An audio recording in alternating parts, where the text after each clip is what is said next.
વાત મોરબીની કરીએ તો મોરબીના ખાટકીવાસમાં બે જૂથો વચ્ચે બબાલના દ્રશ્યો જોવા મળ્યા છે। આખરે શા કારણે આ બબાલ થઈ છે, પોલીસે મધ્યસ્થી કરી છે કે કેમ, પોલીસ કાર્યવાહી શું કરવામાં આવી રહી છે, પોલીસ ત્યાં પહોંચી છે કે કેમ, આ સમગ્ર મામલે વધુ માહિતી મેળવીએ જગદીશ પાસેથી। જી જગદીશ।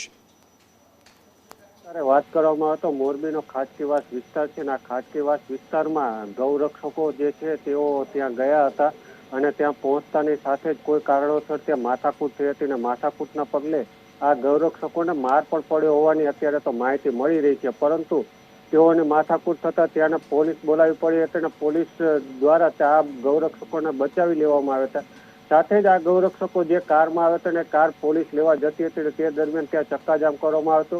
સાથે જ પોલીસને ત્યાં જ કાર ખોલાવવા માટે આ દબાણ કરવામાં આવ્યું હતું। સાથે જ ત્યાં યા હુસેનના નારા લાગ્યા હતા। સાથે જ મોરબી પોલીસનો કાફલો ત્યાં ઘટના સ્થળે પહોંચ્યો હતો અને વધુ સ્થિતિ બગડે તે પહેલા સમગ્ર મામલો થાળે પડ્યો હતો। ઘટનાને અંગે પૂર્વ ધારાસભ્ય છે મોહમ્મદ જાવેદ પીરજાદા વાંકાનેરના છે તે મોરબી શહેરના એ ડિવિઝન પોલીસ મથકે પહોંચ્યા હતા। સમગ્ર મામલે હાલ તો સ્થિતિ કાબુમાં છે, પરંતુ જી શા કારણે માથાકૂટ થઈ તે બાબતે હાલ તો પોલીસ ફરિયાદ લેવાની તજવીજ ચાલી